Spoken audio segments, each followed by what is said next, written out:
A few moments later. Assalamualaikum warahmatullahi wabarakatuh. Perkenalkan, nama saya Eka Nurdetila dengan NIM 24601029 dari kelas manajemen 24B. Saya adalah salah satu mahasiswi Universitas Indonesia Timur yang berasal dari Sulawesi Selatan. Kali ini saya membuat tugas video tentang demokrasi. Kali ini mari kita simak videonya.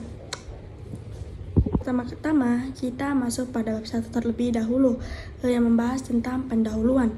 Latar belakang, demokrasi adalah salah satu bentuk sistem pemerintah yang mengutamakan peran serta rakyat sebagai sumber utama kekuasaan politik.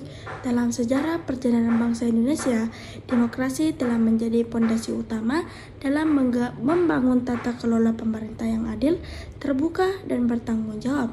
Sejak Indonesia merdeka pada tahun 1945, demokrasi mengalami berbagai fase dan transformasi yang mencerminkan dinamika sosial, politik, dan ekonomi kepada kompleks di dalam negeri. Pada awal kemerdekaan, Indonesia menganut sistem demokrasi parlementer yang merupakan parlemen sebagai lembaga utama dalam pengambilan keputusan publik. Namun, kondisi politik yang tidak stabil, munculnya sistem demokrasi terpimpin yang lebih strategis pada era Presiden Soekarno. Kemudian, pada masa Orde Baru ini, di bawah pemerintah Presiden Soeharto, demokrasi kembali mengalami pembatasan dengan dominasi kekuasaan eksekutif dari pengendalian ketat terhadap kebebasan politik dan medis. Seiring jatuhnya rezim Orde Baru pada tahun 1998, Indonesia memiliki era reformasi yang membuka ruang demokrasi lebih luas dan memperkuat hak-hak warga negara dalam proses politik. Era ini ditandai dengan Monumen Undang-Undang Dasar 1945, penguatan lembaga-lembaga demokrasi, dan pelaksanaan pemilu yang lebih demokratis dan transparan.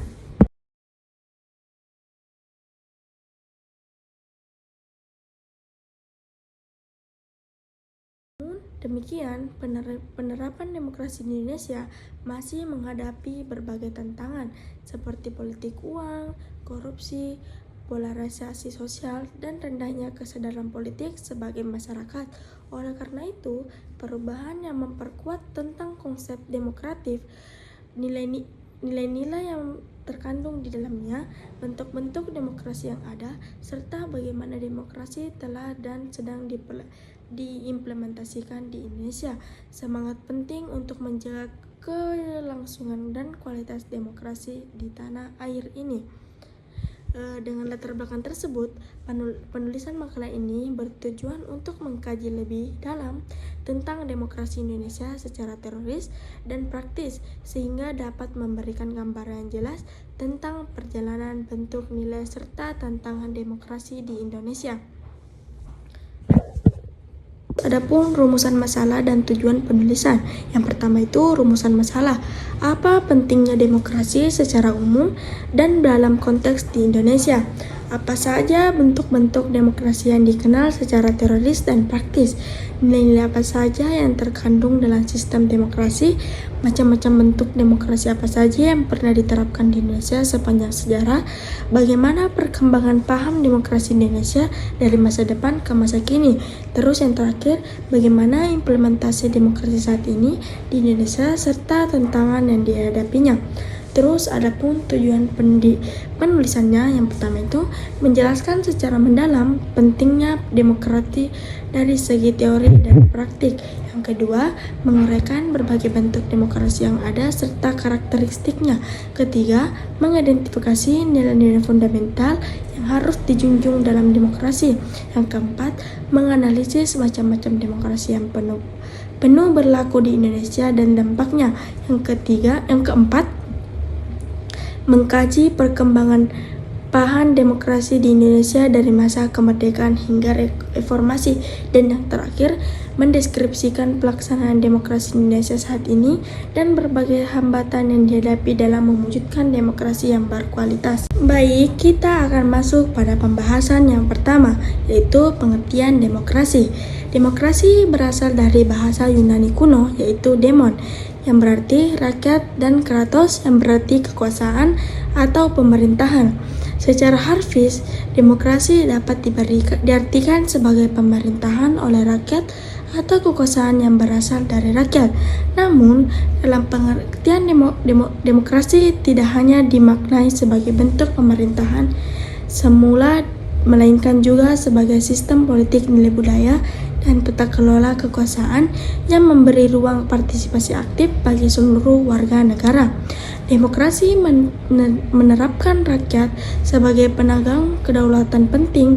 Dalam sistem ini, rakyat bukan hanya sebagai objek, tetapi juga sebagai subjek dalam proses pengambilan keputusan politik. Pemerintah yang demokratis dimulai dengan adanya transparansi, akuntabilitas, penghormatan terhadap hak asasi manusia, serta jaminan kebebasan sipil seperti kebebasan berbicara, berkumpul, dan beragama. Terus, beberapa ahli memberikan definisi demokrasi sebagai berikut. Yang pertama itu, Abraham Lincoln mendefinisikan demokrasi sebagai pemerintah dari rakyat oleh rakyat untuk rakyat. Ini menentukan bahwa kekuasaan berasal dari rakyat, dijalankan oleh wakil rakyat, dan ditujukan untuk kepentingan rakyat. Terus Miriam Budiarjo menyatakan bahwa demokrasi adalah sistem politik di mana rakyat berpartisipasi dalam pengambilan keputusan secara langsung atau melalui wakil-wakil yang dipilih. Terus ada Robert Adel mengartikan demokrasi sebagai sistem pemerintahan yang menjamin partisipasi efektif, kesetaraan hak, memiliki pemahaman terhadap kebijakan kontrol, serta inklusi dalam proses politik. Terus ada demokrasi memiliki beberapa prinsip utama yang menjadi landasan pelaksanaan, antara lain yang pertama, kedaulatan rakyat. Rakyat merupakan sumber kekuasaan tertinggi dalam negara. Demokratis, semua kebijakan dan keputusan pemerintah harus mencerminkan kehendak dan kepentingan rakyat. Terus ada pencerminan persamaan hak. Setiap warga negara memiliki hak dan kedudukan yang sama dalam hukum, pemerintah, dan partisipasi politik tanpa memandang latar belakang. Terus ada kebebasan individu. Demokrasi menjadi kebebasan setiap individu dalam menyampaikan pendapat, memeluk agama, berorganisasi, dan menjalani kehidupan sesuai pilihannya. Terus ada pemilihan utama yang bebas dan adil. Pemilu menjadi mekanisme utama dalam demokrasi untuk menentukan pemimpin atau wakil rakyat secara langsung, umum, bebas, rahasia, jujur, dan adil. Terus ada ketentuan dan transparansi. Setiap kebijakan pemerintah harus terbuka terhadap pengawasan publik yang disampaikan secara jujur kepada masyarakat. Supremasi hukum. Dalam demokrasi, semua pihak, baik rakyat maupun pemerintah, harus tunduk kepada hukum yang berlaku untuk menjamin keadilan dan perlindungan hak. Terus ada dalam konteks Indonesia, demokrasi dikembangkan berdasarkan nilai-nilai luhur Pancasila yang menekankan pada prinsip musyawarah untuk mufakat, gotong royong, dan keadilan sosial. Demokrasi Indonesia tidak sepenuhnya meniru modal Barat, melainkan menyesuaikan dengan keberadaan bangsa, budaya, dan struktur sosial masyarakat yang majemuk. Demokrasi bukan hanya sebuah sistem, tetapi juga sebuah proses yang terus diperjuangkan dan dikembangkan untuk mencapai masyarakat yang adil dan makmur dan sejahtera. Terus selanjutnya itu ada bentuk-bentuk demokrasi. Demokrasi sebagai sistem pemerintah memiliki berbagai bentuk yang berkembang berdasarkan sejarah, sosial, budaya, dan kondisi politik suatu negara. Setiap bentuk demokrasi memiliki karakteristik dan mekanisme yang berbeda dalam pelaksanaan kekuasaan dan partisipasi rakyat. Secara umumnya, bentuk-bentuk demokrasi dapat diklasifikasikan sebagai berikut. Yang pertama, demokrasi langsung. Demokrasi langsung adalah bentuk demokrasi di mana rakyat secara langsung terlibat dalam proses pengambilan keputusan politik tanpa melalui wakil sistem. Ini pernah diterapkan dalam demokrasi Athena kuno, di mana warga negara secara aktif menghadiri pertemuan dan memberikan suara atas kebijakan tertentu. Namun, dalam negara modern, demokrasi langsung sesulit diterapkan secara menyeluruh karena jumlah penduduk yang besar dan wilayah luas. Meski demikian, beberapa elemen demokrasi langsung masih digunakan, misalnya melalui referensi atau jejak pendapat rakyat. Terus ada demokrasi perwakilan. Demokrasi perwakilan adalah bentuk demokrasi di mana rakyat memilih wakil-wakil mereka melalui pemilu untuk mewakili aspirasi dalam lembaga legislatif. Dalam pemerintahan, bentuk ini paling banyak digunakan di dunia modern karena lebih efisien dalam mengelola negara yang besar dan kompleks. Wakil rakyat bertanggung jawab kepada konstitusi dan dapat diganti melalui pemilu jika tidak menjalankan amanah. Terus yang ketiga itu demokrasi parlementer. Dalam sistem parlementer kekuasaan, efektivitas dipegang oleh Perdana Menteri yang dipilih dari dan bertanggung jawab kepada parlemen. Kepala negara seperti presiden atau raja bersifat simbolis dan tidak memiliki kekuasaan pemerintah langsung. Sistem ini memungkinkan hubungan yang erat antara legislatif dan eksekutif, namun dapat menimbulkan ketidakstabilan jika kondisi pemerintahannya lemah. Terus ada demokrasi presidensial.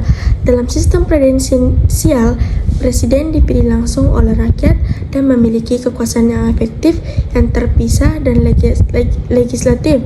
Presiden bertindak sebagai kepala negara sekaligus kepala pemerintahan Indonesia sejak reformasi 1998, menerapkan sistem demokrasi presidensial di mana presiden memiliki masa jabatan tetap dan tidak dapat diberhentikan sembarangan oleh parlemen. Terus ada demokrasi liberal. Demokrasi liberal menekankan pada kebebasan individual, hak asasi manusia, pasar bebas, dan perlindungan hukum negara. Dalam sistem ini dibatasi perannya dan lebih berfungsi sebagai pengaturan agar kebebasan tidak saling melanggar. Contohnya, negara yang menganut demokrasi liberal adalah Amerika Serikat dan beberapa negara di Eropa Barat. Terus yang keenam itu demokrasi sosial. Demokrasi sosial menggabungkan prinsip kebebasan individu dengan keadilan sosial.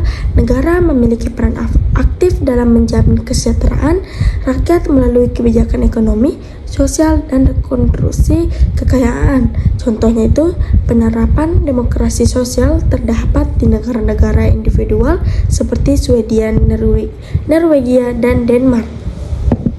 Terus selanjutnya itu demokrasi konstitusional. Demokrasi konstitusional adalah bentuk demokrasi yang dibatasi oleh konstitusi atau undang-undang dasar. Konstitusi mengatur pembagian kekuasaan, struktur, lembaga negara, dan hak-hak dasar warga negara yang tidak boleh dilanggar oleh pemerintah. Terus yang terakhir itu demokrasi Pancasila. Demokrasi Pancasila adalah bentuk demokrasi khas Indonesia yang berlandaskan pada nilai-nilai Pancasila. Demokrasi ini menjunjung tinggi nilai-nilai musyawarah, mufakat, keadilan sosial, serta menghormati keberagaman suku, agama, dan budaya. Ciri khas demokrasi Pancasila adalah pengambilan keputusan melalui mekanisme musyawarah, bukan voting atau suara terbanyak semata. Bentuk-bentuk demokrasi ini menunjukkan bahwa meskipun memiliki dasar yang sama, yaitu kekuasaan yang berasal dari rakyat, namun pelaksanaannya sangat tergantung pada konteks sosial, budaya, sejarah, dan kebutuhan negara masing-masing. Terus selanjutnya itu materi ketiga, nilai-nilai demokrasi. Nilai-nilai demokrasi merupakan prinsip dasar yang menjadi landasan moral dan etika dalam sistem pemerintah demokrasi. Nilai-nilai ini bukan hanya tercermin dalam struktur kelembagaan, tetapi juga dalam sikap dan perilaku warga negara serta pemegang kekuasaan. Nilai demokrasi menjadi fondasi dalam menciptakan kehidupan politik yang sehat, berkedaulatan, dan menjunjung tinggi martabat manusia. Berikut ada beberapa nilai utama dalam demokrasi. Yang pertama itu kebebasan. Apa sih itu kebebasan?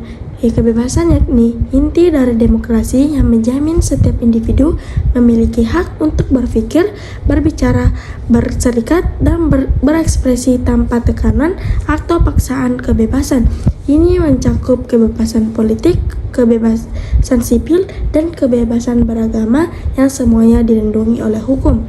Yang kedua itu persamaan hak. Dalam demokrasi, setiap orang negara berhak memiliki kedudukan yang sama di depan hukum dan dalam proses politik. Tidak ada diskriminasi berdasarkan suku, agama, ras, gender, dan status, atau latar belakang ekonomi. Persamaan hak menjamin bahwa suara setiap warga negara bernilai sama dalam pemilu dan pengambilan keputusan. Terus yang ketiga itu ada keadilan. Demokrasi mengutamakan prinsip keadilan baik dalam bidang hukum, ekonomi maupun sosial. Menjadi dasar agar tidak terjadi kesenjangan sosial serta agar semua pihak mendapatkan hak dan perilaku yang seimbang. Terus yang keempat itu musyawarah untuk mufakat. Nilai ini sangat kental dalam demokrasi Indonesia yang dilandaskan berdasarkan Pancasila musyawarah, mendorong pengambilan keputusan serta kolektif melalui dialog dan kompromi dengan menghargai berbagai pendapat untuk mencapai mufakat. Terus ada yang kelima itu toleransi. Demokrasi menuntut adanya penghormatan terhadap perbedaan dan keagamaan dalam masyarakat. Toleransi berarti mencerminkan dan menghargai pandangan, keyakinan, dan latar belakang yang berbeda sebagai bagian dari kekayaan bangsa. Terus selanjutnya itu ada tanggung jawab. Setiap individu maupun kelompok dalam masyarakat hanya memiliki rasa tanggung jawab terhadap kebebasan yang dimiliki. Kebebasan tidak boleh disalahgunakan untuk merugikan orang lain atau kepentingan umum. Terus yang ketujuh itu supremasi hukum atau rule of law. Demokrasi menegakkan bahwa semua warga negara termasuk pejabat pemerintah untuk tunduk pada hukum. Hukum harus berlaku dan adil dan ditegakkan tanpa pandang bulu sebagai alat menjaga keteraturan dan keadilan dalam masyarakat. Terus yang kedelapan itu keterbukaan atau transparansi. Dalam sistem demokrasi, proses pemerintah harus dilakukan secara terbuka agar dapat diawasi oleh rakyat. Keterbukaan memungkinkan masyarakat mengetahui kebijakan, keputusan, dan saran negara sehingga mencegah penyalahgunaan kekuasaan. Yang kesembilan itu partisipasi aktif warga negara. Demokrasi menuntut keterlibatan aktif warga negara dalam kehidupan politik seperti pemilu, musyawarah publik, serta kegiatan sosial dan organisasi masyarakat. Partisipasi ini merupakan bentuk tanggung jawab dan kepedulian terhadap pembangunan negara. Terus yang terakhir itu kontrol sosial. Rakyat dalam demokrasi memiliki hak dan kewajiban untuk mengawasi jalannya pemerintah. Kontrol sosial dapat dilakukan melalui media massa, lembaga pengawasan masyarakat sipil, atau partisipasi langsung. Nilai-nilai demokrasi tersebut harus dipelihara, ditanamkan, dan dijadikan budaya dalam kehidupan sehari-hari agar sistem demokrasi dapat berjalan dengan sehat dan berkelanjutan. Terus materi selanjutnya itu macam-macam demokrasi yang pernah berlaku di Indonesia. Sejak merdeka tahun 1945, Indonesia telah mengalami berbagai bentuk dan sistem demokrasi yang mencerminkan dinamika politik serta perubahan kekuasaan yang terjadi di tingkat nasional. Macam-macam demokrasi yang pernah diterapkan di Indonesia mencerminkan proses adaptasi dan pencarian sistem pemerintah yang paling sesuai dengan karakter bangsa dan dan kondisi sosial politik pada masanya. Berikut ini bentuk-bentuk demokrasi yang pernah berlaku di Indonesia. Di antaranya itu demokrasi parlementer atau tahun 1945 sampai 1959. Demokrasi parlementer diterapkan setelah Indonesia merdeka, terutama sejak Konstitusi RSI tahun 1949 dan Undang-Undang Dasar 1950. Dalam sistem ini, kekuasaan eksekutif dijalankan oleh kabinet yang bertanggung jawab kepada parlemen atau DPR. Presiden hanya bertindak sebagai kepala negara, bukan kepala pemerintahan. Sistem ini memberikan ruang yang luas bagi partai politik, namun sering menimbulkan ketidakstabilan politik karena pergantian kabinet yang terlalu sering. Terus selanjutnya itu demokrasi terpimpin tahun 1999 sampai 1965. Demokrasi terpimpin dilakukan setelah Presiden Soekarno mengeluarkan Dekretik Presiden 5 Juli 1959 dan kembali ke Undang-Undang Dasar 1945. Dalam sistem ini, Presiden memegang kekuasaan yang sangat dominan dan segala keputusan politik terpusat pada satu orang, yakni Presiden. Parlemen dikurangi, sementara kekuatan militer dan partai politik tertentu seperti PKI sangat berpengaruh. Kebebasan berpendapat dibatasi dan kehidupan demokrasi sangat dikendalikan oleh pemerintahan pusat. Terus yang ketiga itu demokrasi Pancasila era Orde Baru pada tahun 1966 sampai 1998. Setelah hubungannya demokrasi terpimpin, pemerintahan Orde Baru di bawah Presiden Soeharto memperkenalkan kembali demokrasi Pancasila, namun praktiknya lebih mengarah pada otoritarisme, di mana presiden memegang kekuasaan besar dan pemilu hanya formalitas. Kebebasan politik sangat dibatasi, partai politik dikooptasi dan masyarakat sipil ditekan melalui pengawasan ketat aparat keamanan. Meskipun secara formal demokrasi tetap dijalani, tetapi substansi demokrasi tidak berkembang secara sehat. Terus yang selanjutnya itu demokrasi reformasi tahun 1998 sampai sekarang.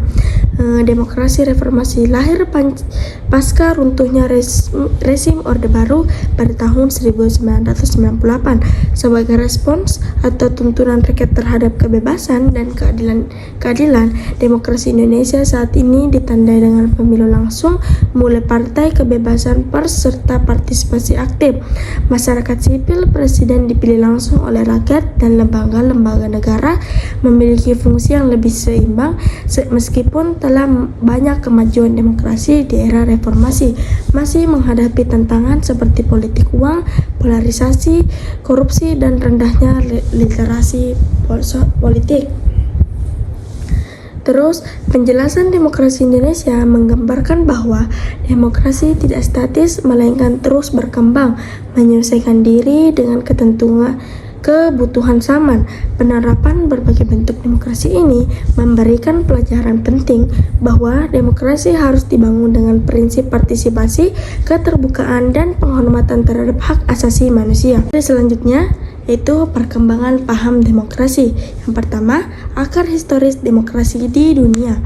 Paham demokrasi pertama kali berkembang di dunia, khususnya di Yunani kuno, sekitar abad ke-5 sampai di kota Athena. Rakyat berpartisipasi langsung dalam pengambilan keputusan melalui sistem majelis rakyat. Meskipun hak ini hanya dimiliki oleh warga laki-laki, sistem ini merupakan bentuk awal dari demokrasi langsung yang menekankan keterlibatan rakyat dalam urusan pemerintahan. Setelah masa Yunani dan Romawi, sistem demokrasi mengalami kemunduran pada abad pertengahan karena dominasi kekuasaan gereja dan feodalisme. Kebangkitan kembali semangat demokrasi muncul pada abad ke-17 hingga ke-18 melalui pemikiran filsuf seperti Johann Lode dan Rousseau. Royces yang memperjuangkan hak individu dan pemerintahan berdasarkan hukum. Revolusi Amerika tahun 1776 dan Revolusi Prancis tahun 1789 menjadi tonggak penting bagi munculnya demokrasi modern dengan konsep kedaulatan rakyat dan penghapusan absolutisme. Terus yang kedua itu perkembangan paham demokrasi di Indonesia. Di Indonesia, nilai-nilai demokrasi mulai masuk melalui pendidikan kolonial dan gerakan nasionalisme pada awal abad ke-20. Organisasi-organisasi seperti Budi Utomo, Serikat Islam, dan Insiden Prat menjadi pelaporan kesadaran politik rakyat yang memperjuangkan hak-hak sipil serta kemerdekaan. Setelah proklamasi kemerdekaan 17 Agustus 1945, demokrasi di Indonesia diterapkan dengan berbagai dinamika. Terus selanjutnya itu demokrasi parlementer diterapkan pada awal kemerdekaan, namun menghadapi tantangan stabilitas politik demokrasi yang terpimpin dimulai sejak 1999 mengarah pada stabilisasi kekuasaan. Kemudian era Orde Baru menerapkan demokrasi Pancasila, namun praktiknya bersifat otorit dan membatasi kebebasan sipil. Pada masa reformasi sejak 1998, demokrasi mengalami kemajuan signifikan dengan pemilu langsung, kebebasan pers, dan penguatan peran masyarakat sipil. Terus yang selanjutnya itu perkembangan demokrasi di era globalisasi. Di era globalisasi, perkembangan demokrasi semakin dipengaruhi oleh teknologi, informasi, digitalisasi, dan keterbukaan informasi. Masyarakat dapat dengan mudah mengakses informasi, berpendapat secara bebas, serta mengawasi pemerintah melalui media sosial dan platform daring lainnya. Demokrasi digital menjadi fenomena baru di mana partisipasi rakyat tidak terbatas pada pemilu, tetapi juga pada perilaku online, diskusi politik, publik, digital, dan kontrol sosial melalui dunia maya. Namun di balik itu muncul tantangan baru seperti penyebaran di informasi, ujaran kebencian, bullying, serta manipulasi opini publik melalui akumulasi media sosial. Terus yang terakhir itu tantangan dan masa depan demokrasi. Meski demokrasi telah berkembang dan diterapkan di banyak negara, termasuk Indonesia, tantangan terhadap demokrasi tetap ada. Kesenjangan sosial, politik, identitas politik, uang, rendahnya literasi politik, serta melemahnya institusi demokrasi menjadi hambatan bagi kualitas demokrasi. Oleh karena itu, pendidikan politik, penguatan supremasi hukum, dan keterlibatan aktif masyarakat menjadi kunci dalam menjaga keberlangsungan demokrasi yang sehat. Dan berkedaulatan demokrasi harus dipelihara tidak hanya sebagai sistem pemerintahan, tetapi juga sebagai budaya dalam kehidupan sehari-hari. Baik, kesimpulan dari materi ini adalah demokrasi merupakan sistem pemerintah yang menetapkan kedaulatan di tangan rakyat, di mana seluruh aspek kehidupan berbangsa dan bernegara dijalankan dengan prinsip partisipasi, kesetaraan, keadilan, serta penghargaan terhadap hak asasi manusia. Dalam konteks Indonesia, demokrasi telah mengalami berbagai fase perkembangan, mulai dari demokrasi parlementer, demokrasi terpimpin, demokrasi Pancasila pada masa Orde Baru, hingga demokrasi era reformasi yang lebih terbuka dan partisipatif.